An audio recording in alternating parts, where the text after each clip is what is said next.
दोस्तों, आज की कहानी है माँ आपका भाभी के प्रति बर्ताव सही नहीं है। दोस्तों, कहानी शुरू करने से पहले अगर आपने हमारे चैनल को सब्सक्राइब नहीं किया है तो सब्सक्राइब कर लीजिए ताकि आपके पास पहुंचे हर नया वीडियो।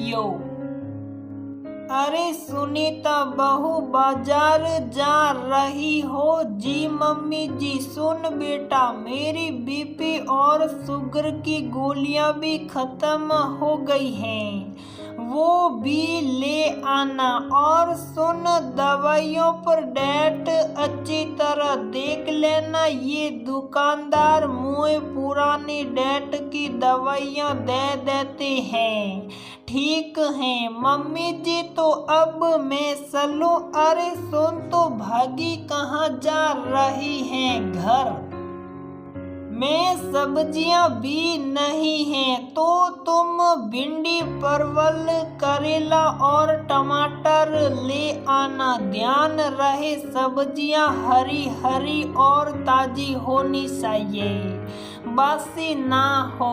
एक बात और, सब्जी वाले से पैसे हिसाब करके ले लेना, ठीक है मम्मी जी? और कुछ या मैं जाऊं? ये हैं शकुंतला जी, जो अपने पति सुरेश जी, बेटा सुनील और बहू सुनीता के साथ शकुंतला निवास में रहती हैं। दो बेटियां भी हैं, नेहा और सरिता, जिनकी शादी हो चुकी है। वैसे शकुंतला जी बहुत ही शालीन और समझदार हैं, मन की बुरी भी नहीं है। बस इनमें एक ही खराबी है, वो ये कि ये बोलती बहुत ज्यादा हैं। हर किसी के काम में नुक्स निकालना और बार बार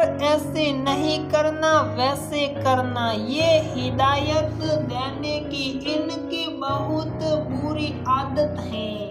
इनके इसी स्वभाव के कारण ही इनका बेटा सुनील अब घर में कोई भी सामान लाने से मना कर देता है।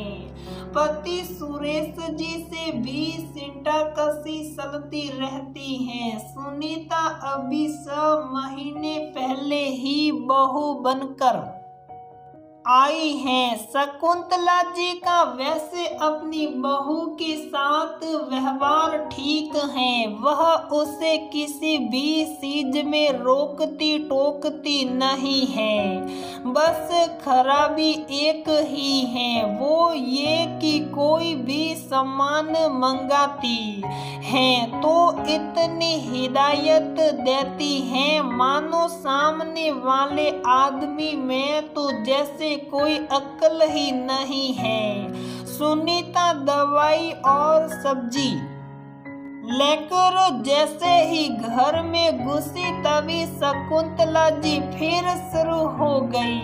बहू, दवाइयों की डेट चेक कर ली थी ना? सब्जियां ताजी तो है ना? पैसे हिसाब करके तो वापस लिए, वगैरह वगैरह। सुनीता चुप साप सब सुनकर हाँ बोलकर रसोई में चली गई। उसी समय उनकी एक नंबर बेटी सनैया घर में आई। शकुंतला जी, अरे सनैया तुम कब आई? सुबह सुबह सब ठीक है ना?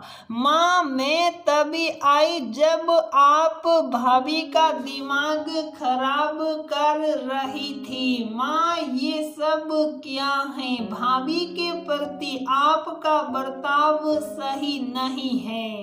भाभी एक पढ़ी लिखी समझदार लड़की है, वह चाहे तो भैया की तरह जॉब कर सकती हैं, लेकिन वो समझती हैं कि घर के प्रति उनकी क्या जिम्मेदारियां हैं। वह पलटकर जवाब नहीं देती।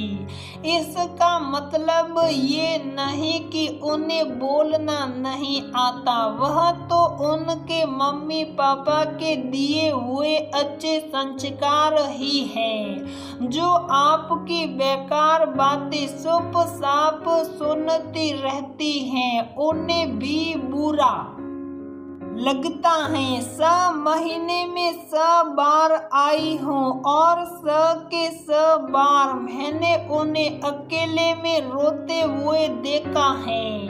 इसलिए माँ, आप भी अपनी जिम्मेदारी को समझो।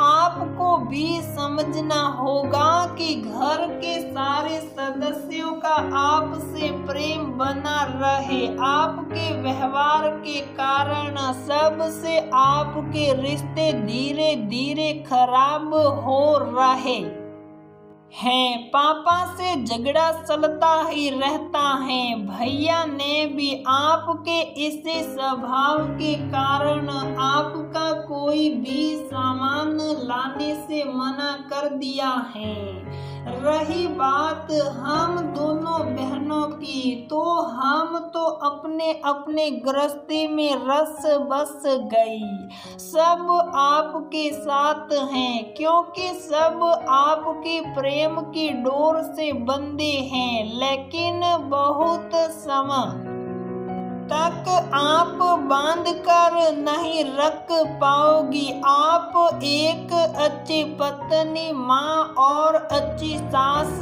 बन सकती हो, सिर्फ अपने स्वभाव को बदल कर।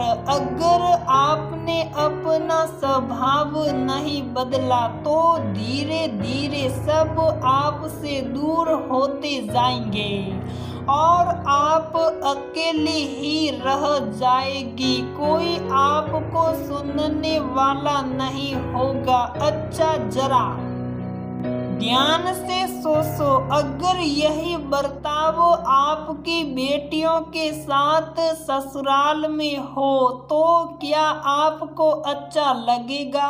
नहीं ना। तो जो आप अपनी बेटियों के लिए बर्दाश्त नहीं कर सकती, तो आप ऐसा बर्ताव अपनी बहू के साथ कैसे कर सकती हैं?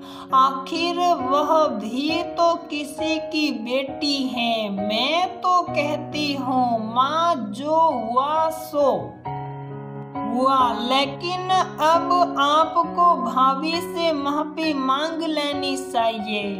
नेहा ने जब शकुंतला जी को आईना दिखाया तो उन्हें अपनी गलती समझ में आ गई।